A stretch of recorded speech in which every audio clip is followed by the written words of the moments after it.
Hi there guys, I'm Nikhil from Grady Tech, and in this video, I'm going to show you the most important tips and tricks for your iQOO Z9. By the way guys, do check out our video on best features where I've talked about all the important features on this phone as well. Link will be in the description. With that said, hit the like button, it helps us a lot. I'll start off with the smart sidebar. Now you can enable it directly from settings, and once you enable it, you can see an indicator on your right side. You can just swipe it to access the sidebar, and it brings up a panel with some apps. Now these are just temporary applications, you can rearrange them, you can select all your favorite applications later. But anyway, whenever you click on these applications, they open up in a pop-up window. So using this feature, you can basically open any application that is supported in a floating window.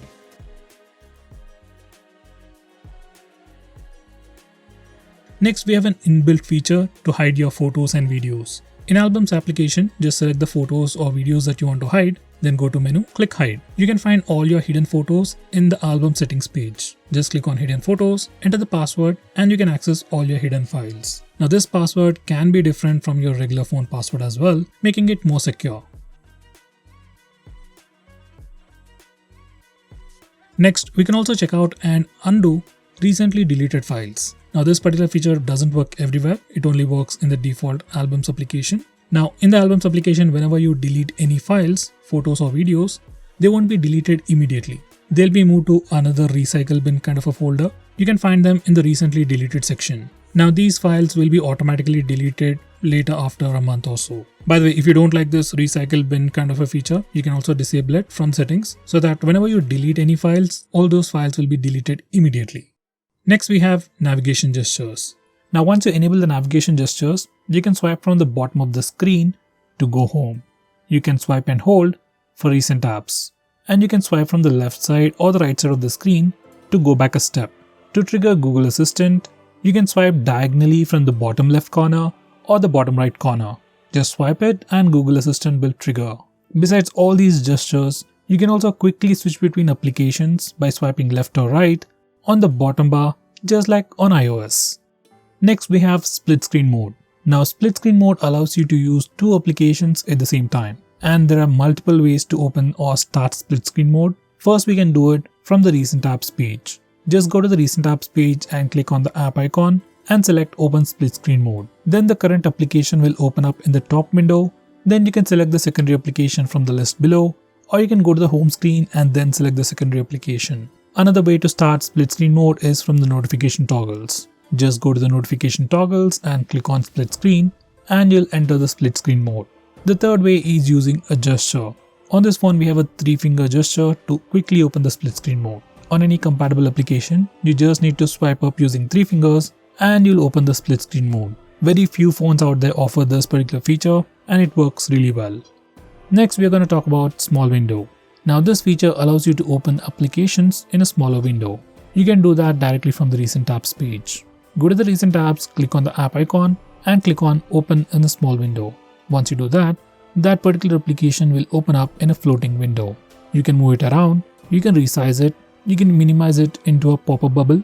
When you click on the bubble, it opens up in a mini window. Next, we also have the option to maximize the app to full screen or close it. By the way, we can only use one application in mini window, and we can't use it along with split screen mode.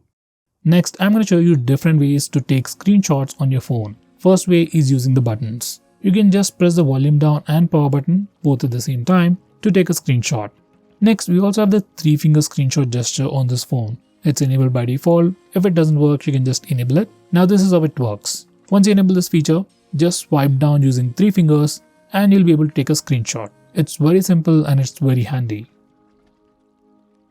Next we have Nearby Share. Now this feature allows you to share files between different Android devices over Wi-Fi. Almost all the Android phones these days come with Nearby Share. First you need to enable Nearby Share on both phones. On your phone, set visibility mode to everyone or contacts. If you're sharing files with someone new, then set visibility to everyone. It'll automatically change to contacts after some time. Now once you're done that, select the files that you want to share and click on the share button. You'll see all the nearby devices on the share menu and just click on the nearby device to quickly share those files over Wi-Fi to the other Android device. Now this feature is just like the Share It app, but it's an inbuilt feature that comes on all the latest Android phones. Next we have Vivo Share or iQOO Share. Now this is an application that you can find on Vivo and iQOO phones. it's just like ShareIt, but only for Vivo and iQOO phones. It'll allow you to easily share files between Vivo and iQOO phones over Wi-Fi. Here's a quick preview.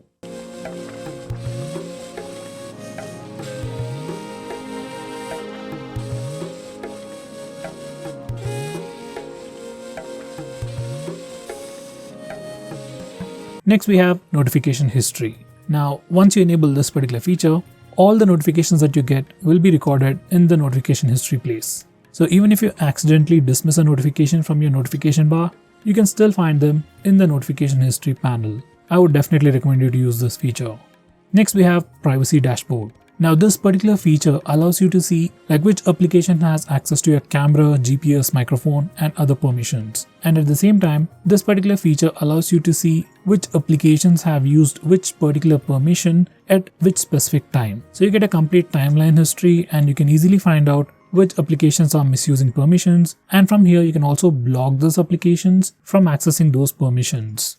Next we have a very important security feature called app pinning. Now this is very important if you're someone who often lends your phone to some other stranger or even your friends. Now once you enable this toggle, you will be able to pin applications from the recent apps page. Once you pin an application, you can't go to the home screen, open camera app or open the gallery application. So it improves the security a lot. To unpin an application or to close the app, from the navigation gestures, you can just swipe up from the bottom twice and it takes you to the lock screen, and once you enter the password, that application will be unpinned. If you're using navigation buttons, you can press and hold back button and recent apps button and it will take you to the lock screen. Once again, you can unlock the phone to unpin the application. Next we have blur recent apps. Now there are some applications that you want to blur the interface in the recent apps page. Let's say for net banking applications, you don't want others to check out your balance details or other information. You can blur those applications in the recent apps page. You can do all that from here. Next we have background power consumption management. Now on this phone, apps get killed automatically like most of the time. For some reason, if you don't want some specific applications to be killed automatically, then you can do that from here. Just go to settings, select the individual application and select do not restrict background power usage. Once you do that, this application will not be killed automatically in the background or whenever you lock your phone. Next we have a quick shortcut to rotate photos. Normally on other phones, if you want to rotate a photo, you have to select the photo, go to edit and then rotate. But on this phone, on the default albums application, you can just select the photo, open it up and then put two fingers on the screen and rotate them manually, clockwise or anti-clockwise to rotate that image. It's a really useful shortcut and I wish others implement this feature as well. Next we have some brand new photo editing options on this phone. Now once again, to use this editing options, we need to open the albums application. Just select the application, go to edit and we have tons of photo editing tools. Out of them all, you might be interested in Object Eraser, where you can erase some objects in the photo. It is still in the beginning phase, but this particular feature works really well. Next, we can also hide photos in the default albums application. To do that, just open the albums app, select any photo that you want to hide, then go to menu and then click on hide. Now that particular photo or video will be hidden. Now to check out all the hidden files on the phone, you can once again go to album settings and go to the hidden section. There's no password protection for the hidden section, but we can lock the entire albums lock itself. Next we have video editing options. Now this is one of the few phones out there which actually gives us video editing options directly on our phone without installing any third-party applications. If you are a YouTuber or someone who just wants to create some smaller videos directly on your phone, then this can help you a lot. Once again, go to your albums application, select the video, go to edit, and from here, you can actually edit this particular video. You can crop the footage, split it, add extra music track, and do a lot more directly on your phone. Next, we have video compression option. Now this is another unique feature that I found on this phone. Basically, this feature allows you to compress a video all the way from 1080p to 480p. Let's say you want to share a video with your friend but at a reduced size. Now you can directly compress that video on your phone. There's a reduction in quality as well as the size, and I would say the compression is pretty decent. Next, we can change the screen refresh rate on your phone. Normal phones come with a regular 60Hz screen refresh rate, but obviously your phone has higher screen refresh rate. Now if you go to the display settings, we have a section called screen refresh rate, and from here you can change the screen refresh rate of your phone. By default, it is set to Smart Switch, so your phone automatically switches the screen refresh rate depending upon what you're doing. Now this can give you the best battery results, but for some reason if you want a constant high screen refresh rate, you can change it from here. Next, we can also change the recent tab style. Now there isn't any complicated stuff going on here, you can just do a pinch out and pinch in gesture on the recent tabs page to change its complete style. Personally, I like the default one. Next we have dark mode. Now you can enable the dark mode from the display settings or directly from the notification toggles. Once you enable it, all the system UI elements and even some system applications and Google applications change from the default light theme to the dark mode or the dark theme. By the way, we can also schedule the dark mode to only work at night, which can also be pretty helpful.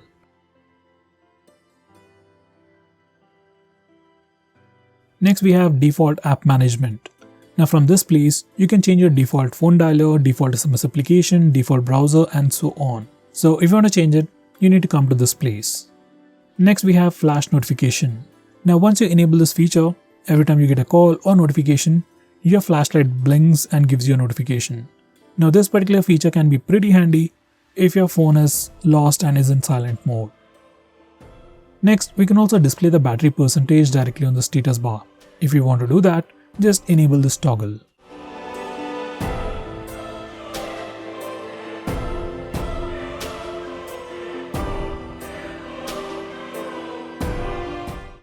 Next, I'm going to show you how to disable the lock screen carousel or the lock screen poster.